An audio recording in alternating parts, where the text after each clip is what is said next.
a new scale book, so that's exciting. So where are we?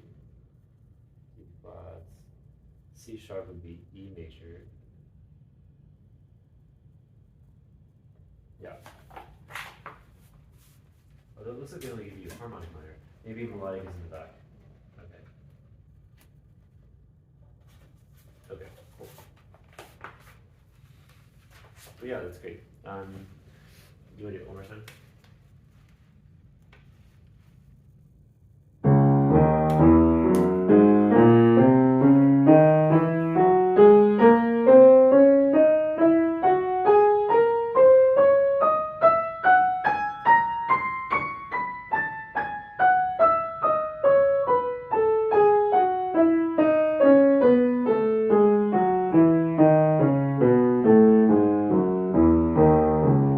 Do harmonic minor, C sharp harmonic minor, or only melodic minor? I did it 2 weeks ago. 2 weeks ago. Okay, so maybe that's what we did.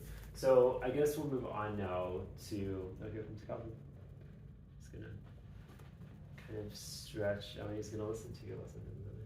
So sometimes he jumps and he gets on the piano and he's like very curious about the numbers. So next would be similar to B major. We have 5 sharps. To G sharp minor. Let's do both melodic and harmonic minor. So we just have to kind of go between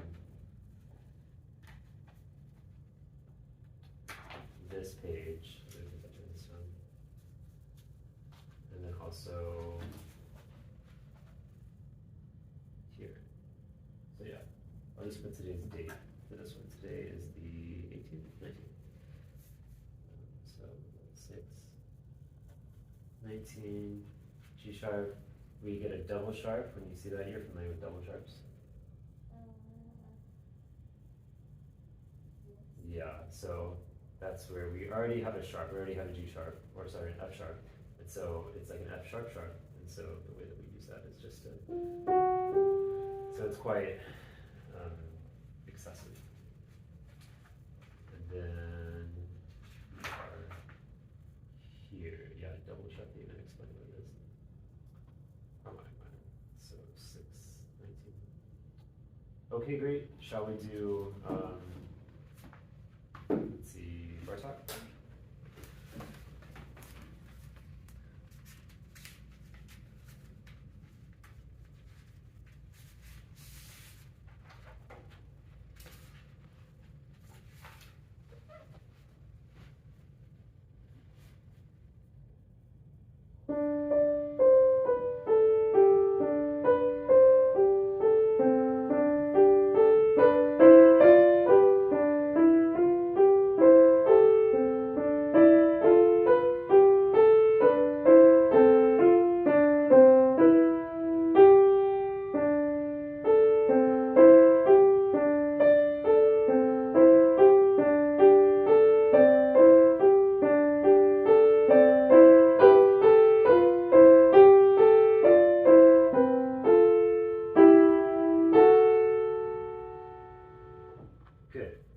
This one's really cool. So 3-2, do you see the time signature is a little bit different for this one?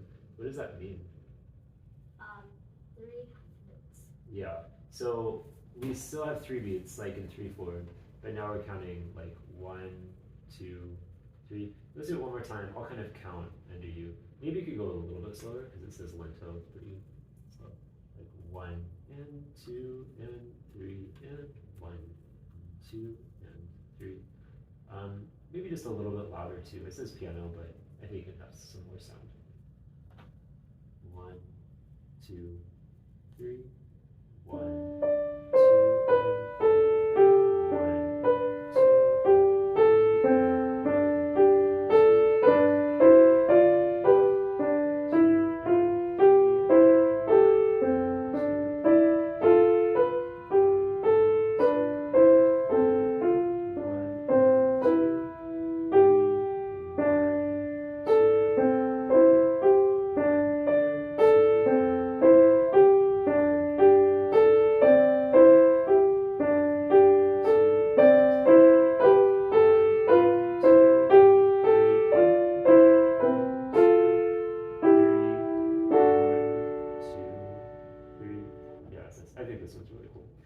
let's pass it. We'll move on to the next one.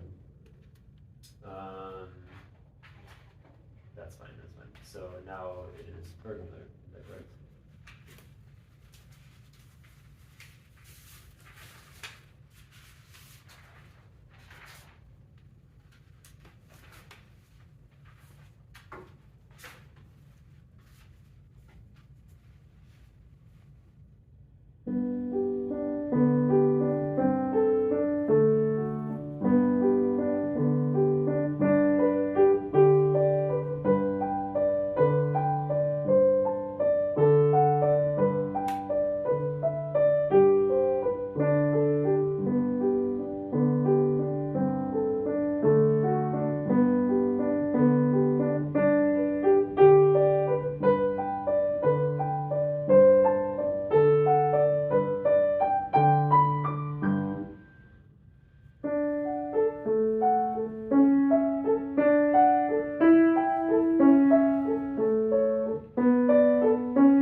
Okay, good.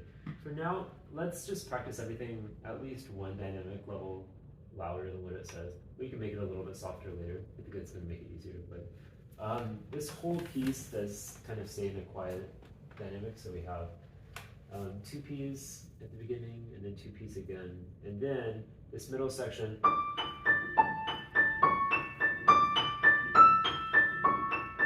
is just P. So we can actually interpret P as kind of being a loud dynamic in this case, you know? So let's pretend that like this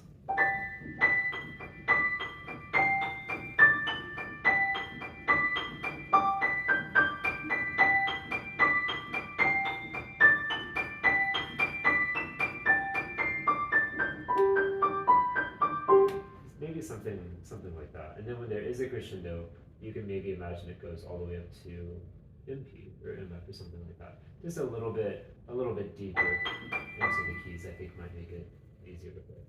You wanna try?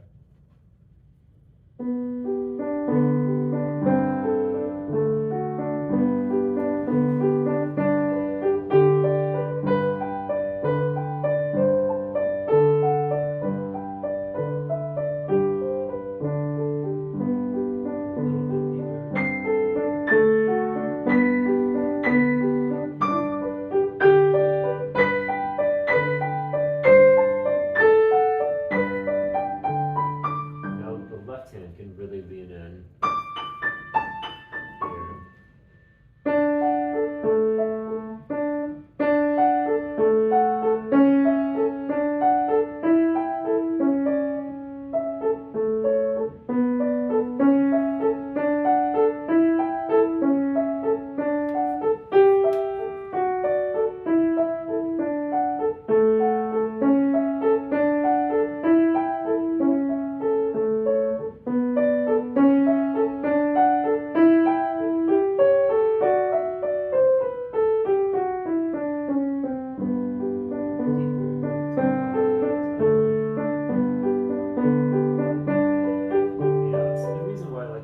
Blythe, is because when you're going slower, like I think we can go faster with this next week, you know, so good job learning all the notes, and you also, I think, are paying attention to the double stems in the right hand, how we have this thing, you know, that's kind of tricky.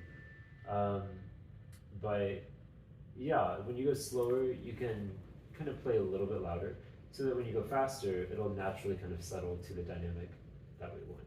You know, it's one of the mechanics. Like, I don't know if you've ever had recorded like someone's voice, and then you slow it way down. You slow the recording down. The voice is kind of distorted, usually, right? Like, do you know what I'm talking about? It's like if you just had a recording and then you slow it down, it like goes really down low, and then you speed it up, and it's like the pitch will sometimes go higher. It's kind of like a chipmunk sound, you know, and so that helps me because when I think about playing this, and I'm going slower, I'm playing it a little bit louder, and it kind of starts to sound softer when I go faster, if that makes sense. So just a little bit more depth, like we talked about, you know, in the Beethoven, and I think in some other things as well. So that would pretty much be my only comment. This also can be louder, or if you don't want to think louder since it is piano, it can be deeper, you know, just a little bit more. When practicing slowly, play things with a bit more depth. Do you have any questions about this? Yeah, well, good job. This is, you know, they're definitely getting more challenging as we go through these. So, yeah. Okay, cool. So we'll do another week on this. So next is Blythe.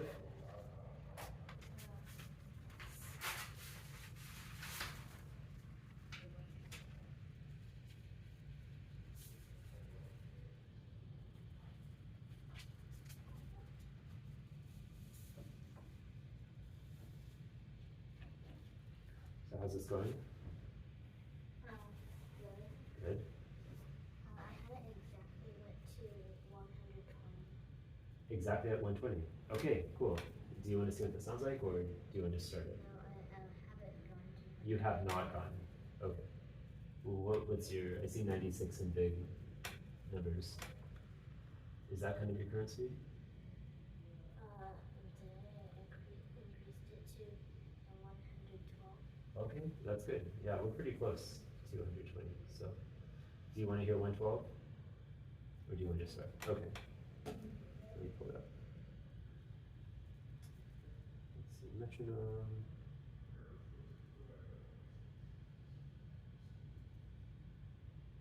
Okay, so this is it.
Yep. It's already a good tempo, you know, so I don't think we have to worry too much about tempo.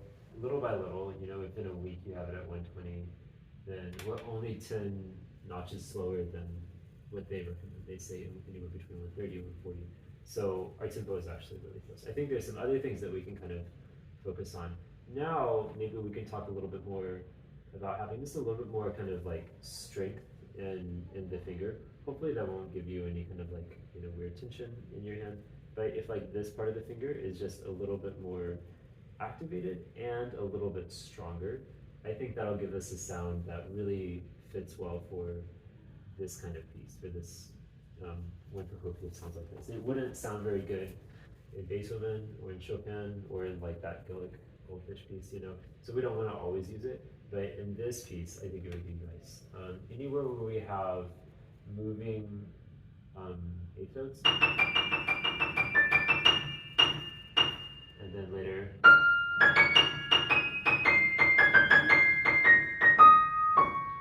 All of these, they sound like the fingers are.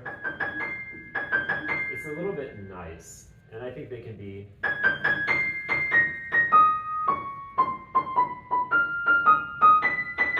Why don't we actually do a little bit of hand separate, just right hand alone, and we can see where are some places where the right hand is going to have that extra energy and like activity from the finger.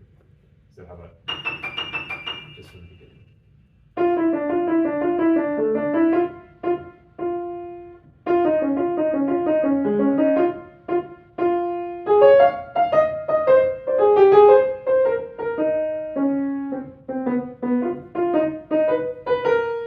Good. So the first place I noticed it is there. Maybe you can think of kind of like a round shape where it, it goes down and comes back up. And we can have just a little bit more sound as we go through those notes. Otherwise, it sounds a little bit like thin or transparent almost. And I just want it to be a little bit more solid, One more time, right hand.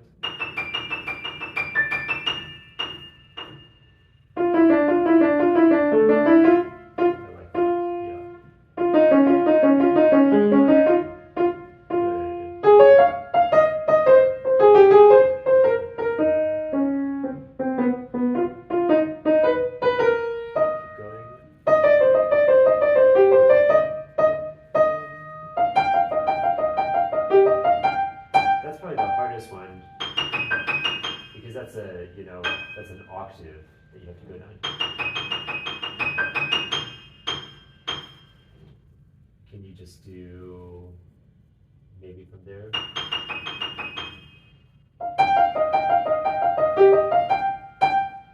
Yeah.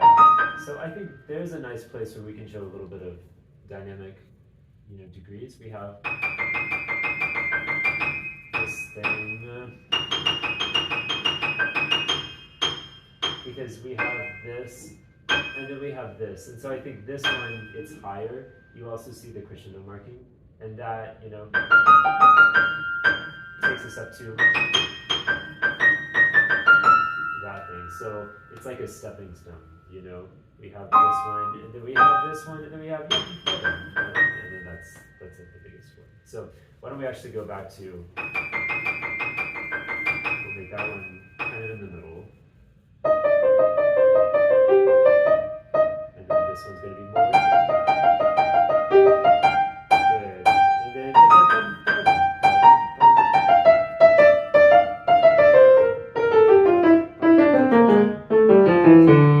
Yeah, and I like that we have forte in those big letters. And that's true. We don't, usually when you grow to a dynamic, you also become softer afterwards. But there is no decrescendo here. It just stays.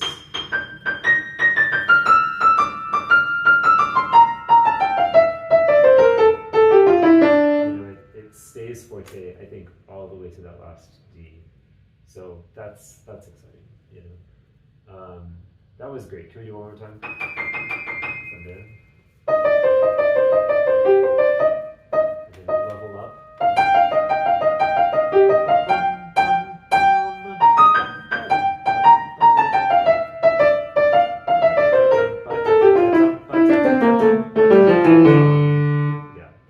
That's more exciting, Let's try it with two hands. Back to the very beginning.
look at.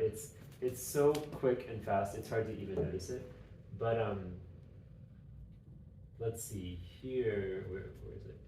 This place, we get a nice long note, and so many other times we just have like a very short note in the left hand, and so if we make sure that we stay on that as long as possible, da da da da, yeah da da da, maybe pedal is something that we could use, just like a tiny little touch, and then we can come off, you know, just right there.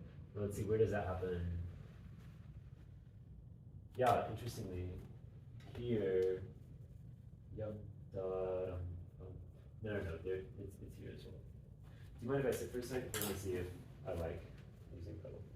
Sorry, my water bottle's right here. So.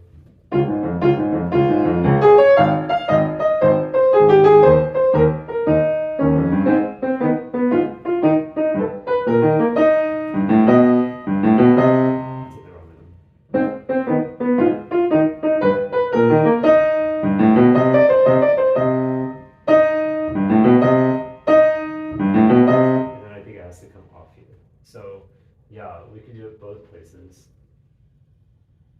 Let me do it one time.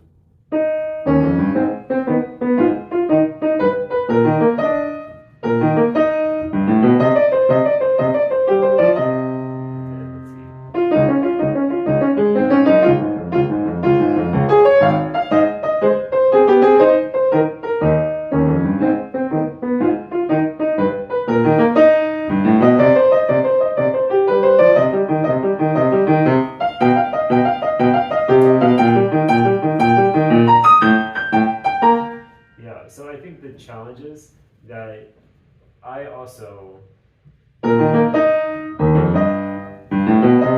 have to move down to this, and so it's hard to stay here.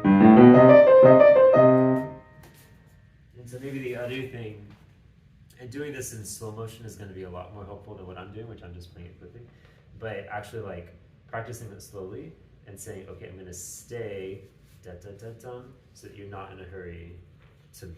So yeah, I'm just gonna write stay, and then here as well, because so many of the notes are just like these little like just points, you know, and so when we finally get a long note, it's kind of like a big event. So can we try it slowly, because I think it's going to be a lot easier to do it than if we do it fast. So let me give you 96.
Let's do the second one. We can go a bit back too.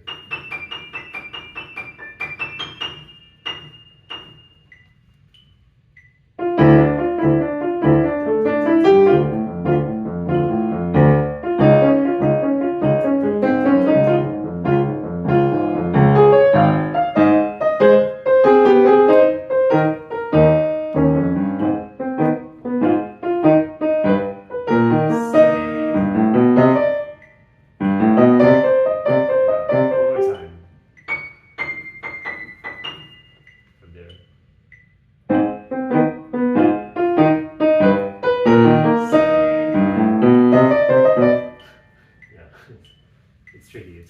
because the rhythm is different. One more time, please.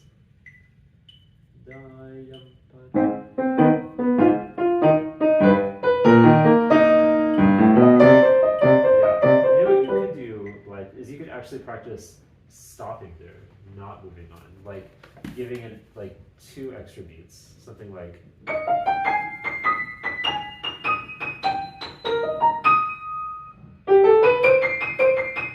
Just to really feel da da da da da da da da. I don't think that's gonna mess up our rhythm in the future. Like when we go back to playing it normally, it's just kind of a way to, like, let's just do that today. You don't even have to do that at home. So try giving it like 2 extra beats when you get to.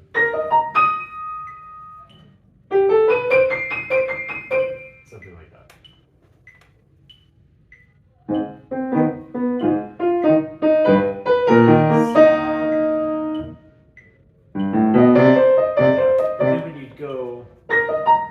Stay on it, like actually like stay on the note instead of moving off of it. Okay,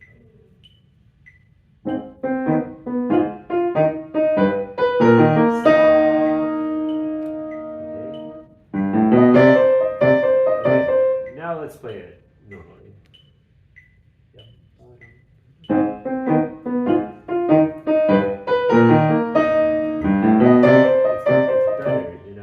Basically, that's like a way of training us to do it the way that I think we kind of want to, because we do have to go from here to here pretty quickly, but you can actually, if you work on it, you can do what's called a jump. It's like moving to the note that you need to go to quickly without taking a lot of extra time. You basically don't need to take this full length to get there. And that'll just make it more interesting, you know, like kind of showing the short notes and then the long notes. The other thing that might be kind of nice is when you're playing these short notes, you can make them even a little bit pointier. I think that's mostly in the left hand. Sometimes it's in the right hand too. So the way I'm getting that points, well, how do you think I'm getting it?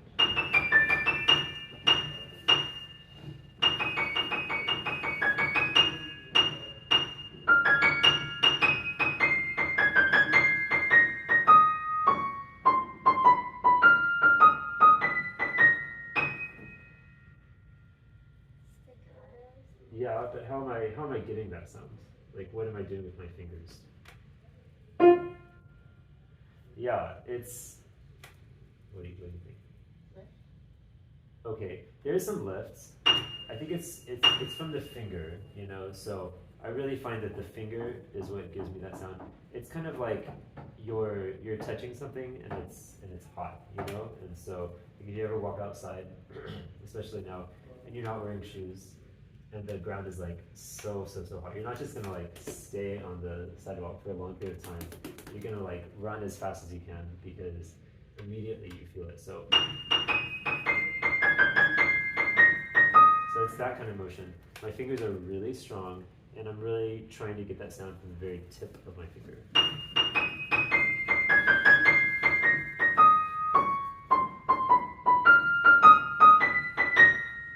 And then the other places we don't need it, when we have long notes. And that can also be true for the left hand.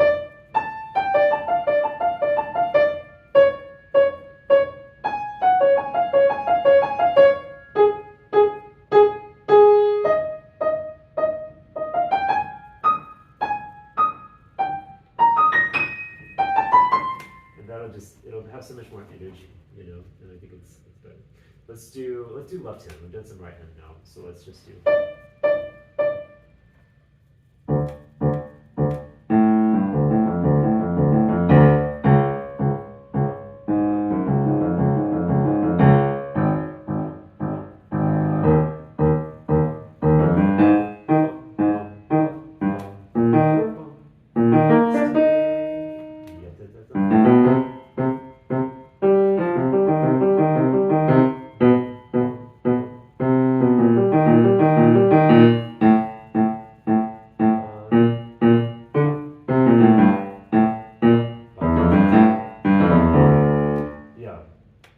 all of those,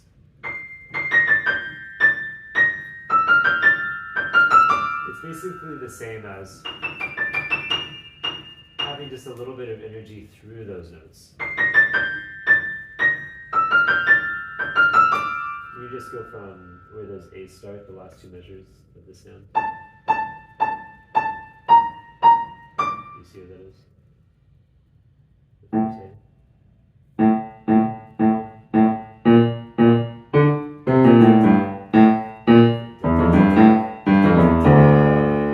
Okay, good. Let's try two pounds.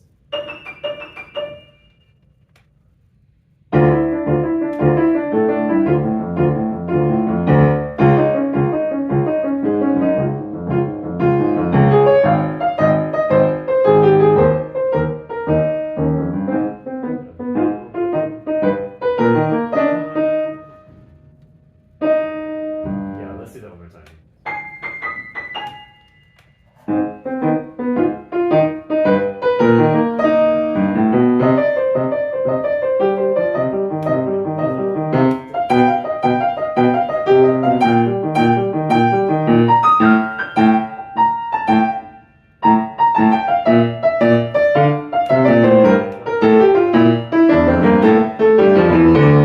If this were practice, you know, sometimes the metronome can be helpful to help you go slow. And I think that's kind of what we need. It's great that you can play it at 112. It's really pretty good at 112. But I think the piece will be stronger if you keep slowing it down to like 96, maybe even 88. I don't know. But just saying, okay, I'm not gonna push it because you've already learned all these notes really quickly.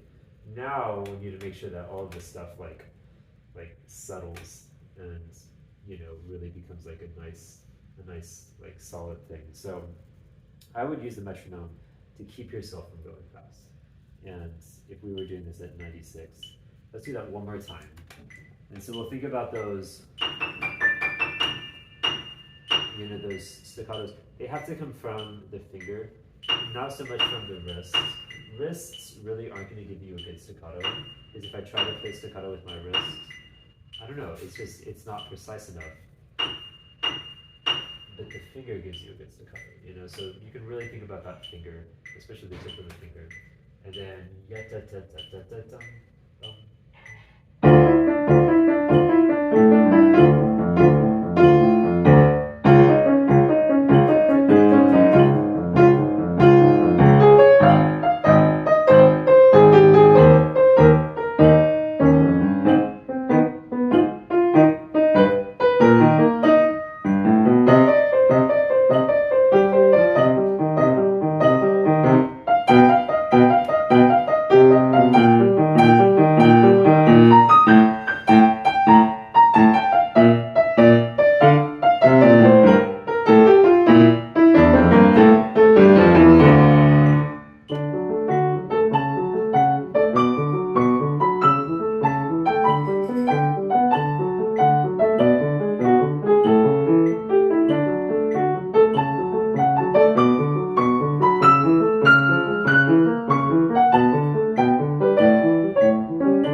Because you want to play that slower. It's better. I think that slow practice really is your friend. What's your favorite part of this, by the way? Do you have a favorite part? Isn't it cool? I just think it's so great. I feel the same. So.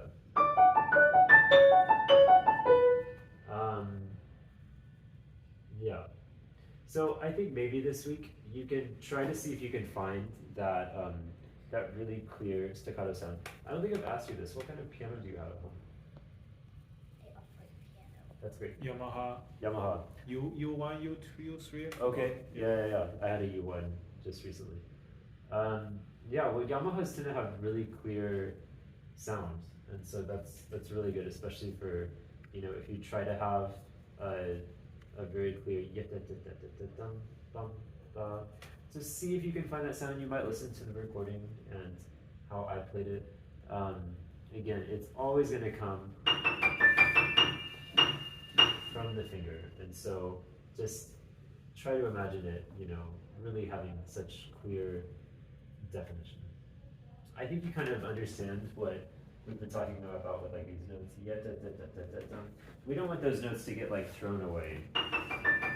It's like they don't matter as much. That's better. And then especially because he changes the pattern.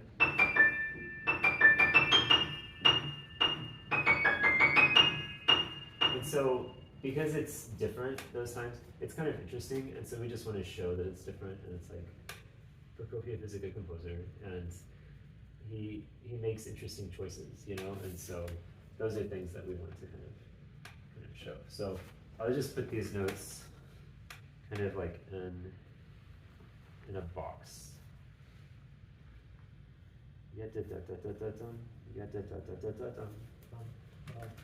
And then also we have these here.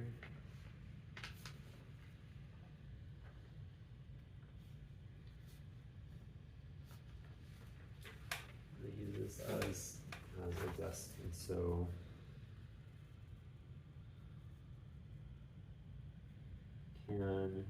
these aren't technically staccato, but because it is so fast and because we have like a short note and a long rest, we could almost think of them as staccato. But I'll say can eighth notes. I'll say crispness, because it's kind of like, if you ever eat fried food, it's like something that's like really crispy. Fried ice cream. I'm not as familiar with fried ice cream, but crispness come from the finger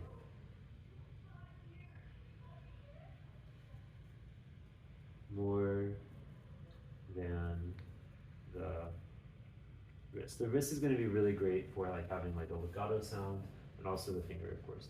But I think especially that staccato we want from the finger, and also from a very strong finger, a finger that just has like, and that's like perfect for this kind of thing. Here we talked about, you could think of it level up, and then again the second time when it comes. I don't know that I really have anything to say for this. Besides, if you make this really loud, then this is going to naturally have a very different kind of sound. Do you mind if I sit for a second? You can just stay over there. So if you have all of this, is that right?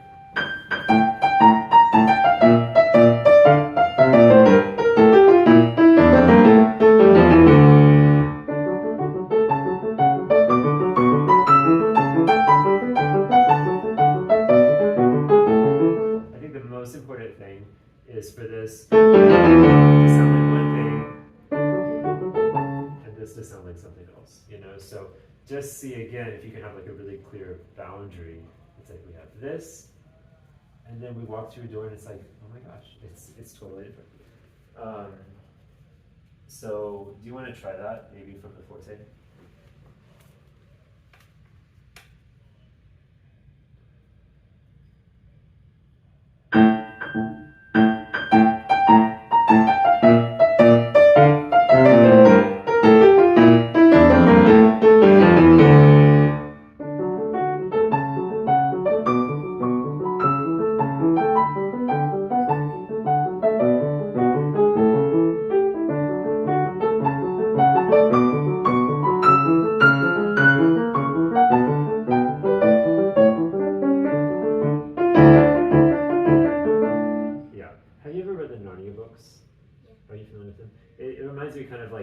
Idea where it's like the kids start in England and they go through a wardrobe, and then it's like this, wintry, snowy place, and then they go back, and they're constantly going between these two places, you know? And so that's kind of what I think of when you have like these sections that are so different and they're right next to each other. It's like you just have to find something totally different. And sometimes those pictures can kind of help. So did you know there's a bookstore in Waco where they actually built a little wardrobe where you can like walk through, and then you're in a different room, and they've got like these coats hanging, and it's not really that special, and it's just like two different rooms in a bookstore. But I was just there, and so that's like fresh in my mind. It's really cool. So yeah, I love Narnia. You could think of something like that. Okay, I think we've spent enough time on this today. So, do you have any questions about the Procopio? Good work. I just want to stress that speed is not our number one goal. We're already playing at a pretty good speed, and so we can work on technique. We can work on these colors, because Procopio is a very colorful composer, and I think that'll just make the piece a lot stronger. So, shall we do some Beethoven?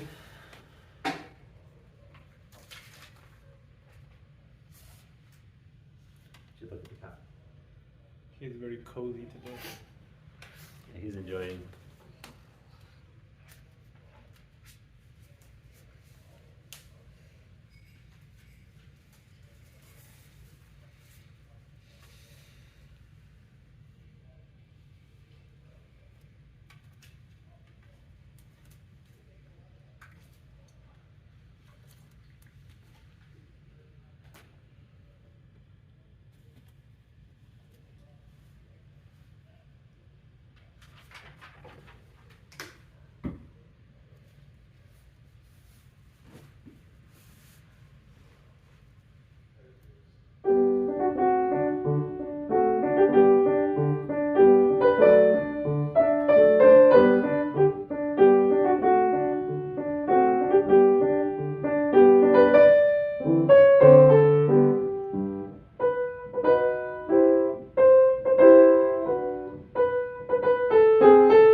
Blythe, and just go a little bit deeper into the keys. I think for both the right hand and also the left hand, so we hear all the notes.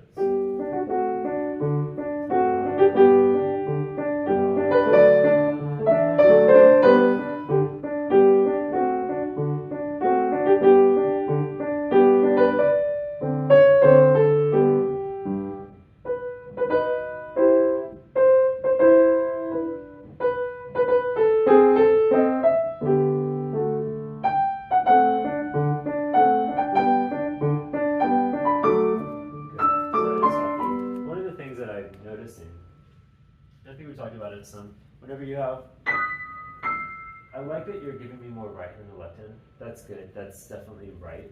But if we can't hear some of the left hand notes, then it's too soft, you know, it's probably not supported enough. So we only have one of each note. We have one B, one F sharp, one D sharp. And so we don't have another of those notes to fall back on if we lose a note. So just make sure that as you play all of this, we're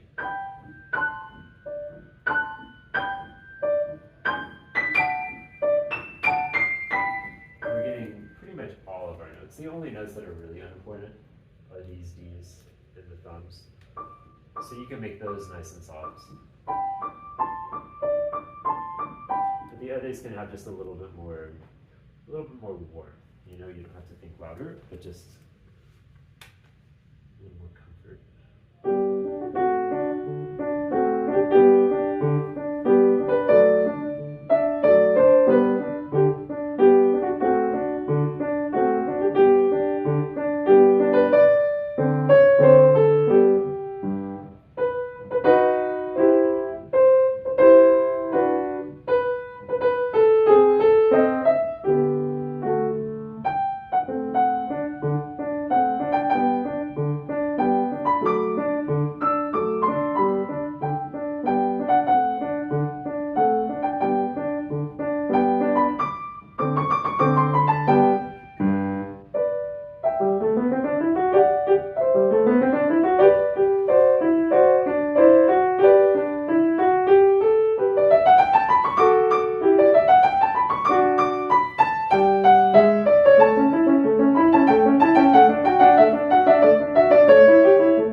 passage where it says forte. That's the best I've ever heard it. I thought that was really great. You're playing your triplets. They're a little bit too fast. They almost sound like 16ths. So we need to slow them down a little bit. So maybe can we go from the first?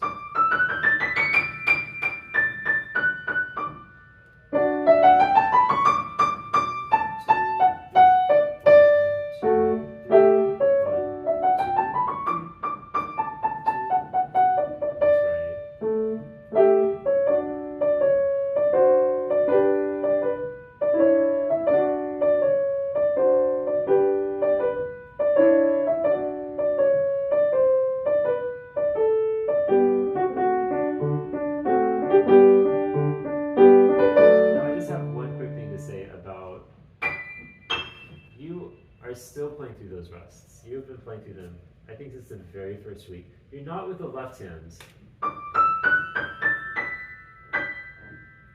You're showing me the rests. I just want to tell you that my mom and my brother, I'm kind of like the nice one, is what they always say, that I'm so nice with my students.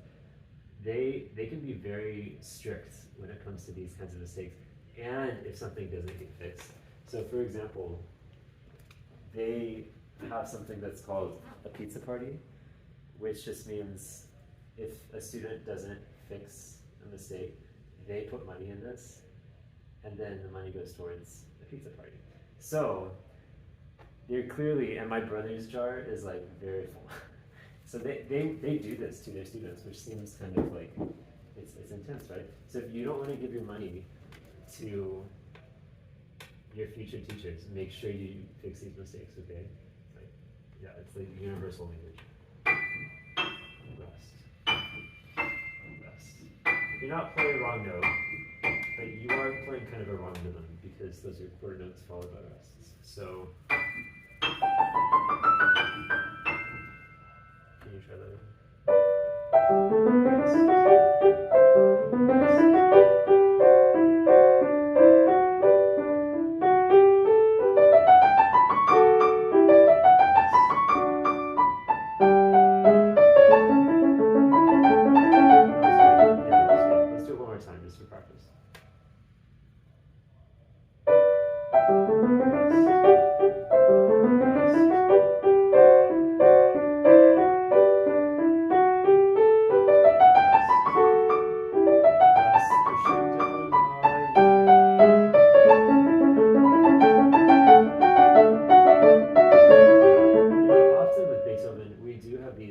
Sudden dynamics, like the sonata that I'm playing, that I played a little bit for you, he'll all of a sudden be loud, or he will all of a sudden be soft. But here, we don't have that. We have a nice crescendo. And so just like in the Prokofiev, we're having to kind of like, you know, where I said level up, you can kind of think.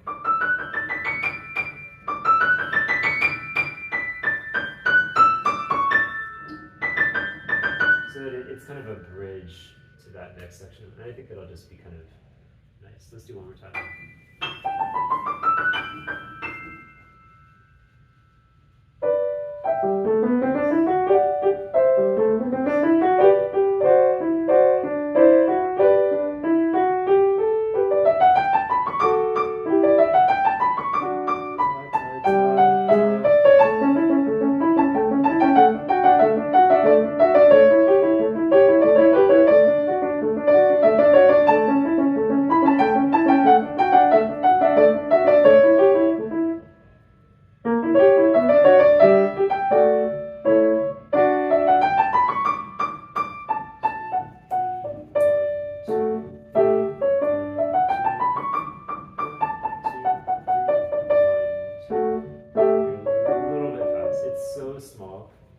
Just enough. So if you can, see if you can feel a beat.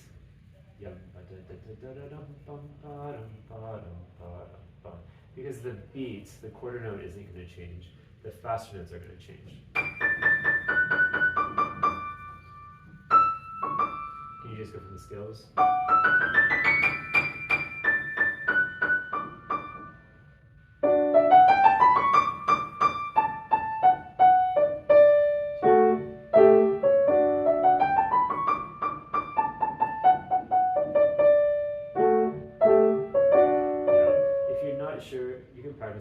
metronome, you know, and just use the metronome to kind of keep you really honest. And maybe little by little, that triplet rhythm, because that's basically what the challenge is. We don't have any triplets in this piece except for that one measure, you know. So when you're only playing normal eighth notes and you're playing 16th notes, and then all of a sudden you have triplets kind of out of nowhere, it can be hard to get them just right. Right now they're too fast, and so we need to kind of like slow them down. Otherwise, the measure has like a certain like kind of nervous energy to it that we don't want. You know, it sort of puts us on edge as listeners, whether it's like we realize it or we don't realize it. So yeah, I think if you use the metronome for that, that'll help. And then I think we talked about like maybe having some kind of like word, you know, that can be helpful. The ones that I think my mom always uses are blueberry or chocolate. You know, and I remember you didn't like either one. We didn't find something that we liked. What does it say? Chocolate. Okay, yeah. So just saying chocolate, chocolate, chocolate. Something that has 3 equal parts and just kind of works. Can we do it one more time? For the first one.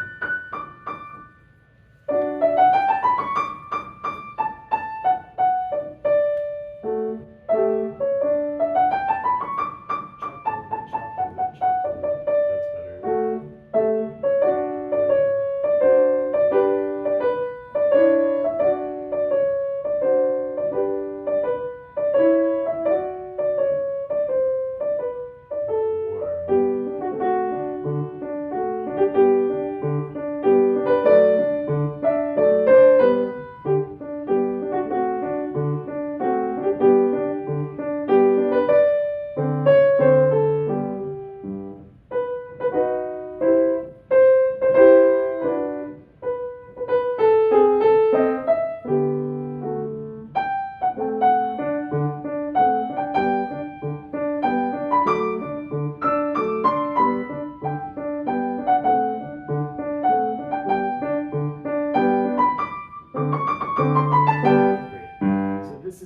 Small detail, but it's actually kind of a big thing in my opinion.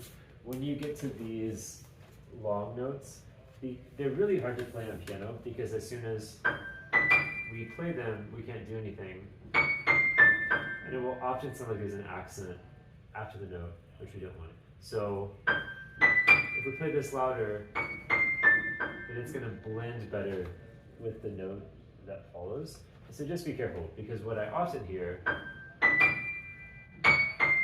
is that one has kind of an accent, and it's not your fault. It's really the piano's fault, because that's just how piano works. And so we have to try to fix the piano almost, or find a way. We have to hack the piano almost. Maybe just back from the A section. We can go from the second time.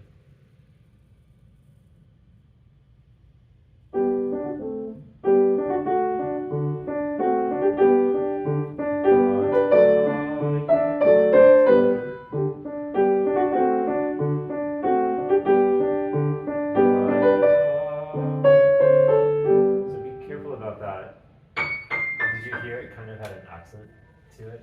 So the other thing that you can think about is listen to what happens to the sound and see if this can meet where this was. So it kind of creates like a smooth line. Otherwise, that's not like a smooth line. It's like da da da da da da da. But we want a line that's kind of round. Just like you see how there are all of these long, you know, slur lines. You can imagine this is how we want this sound to look. It's like the sound goes up, and the sound is nice, and there are no points, and then it comes down. You know, so I want the sound of my, you know, musical notes I just played to kind of match the visual symbol of it. Let's do it one more time.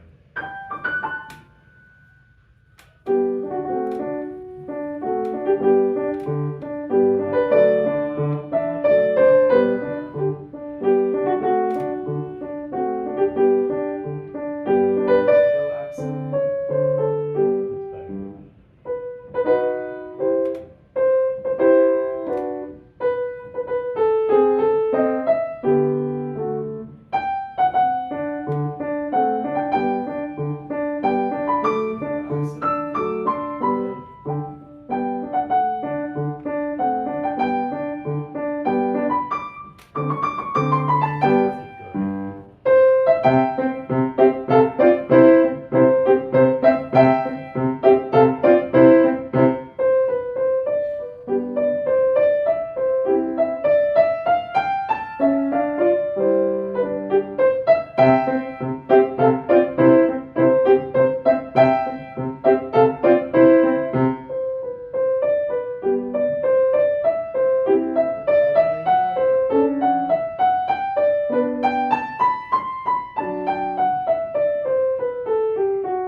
something similar happens here.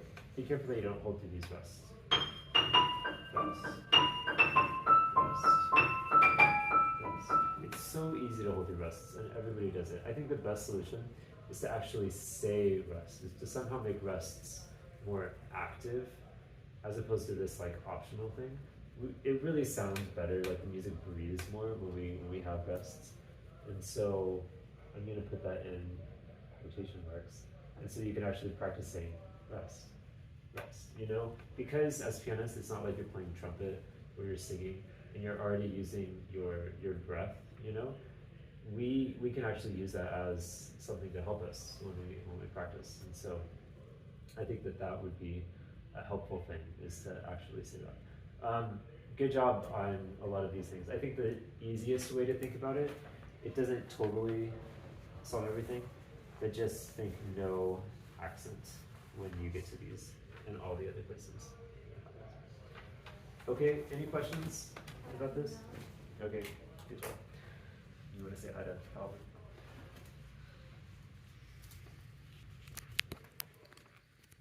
It's very sweet.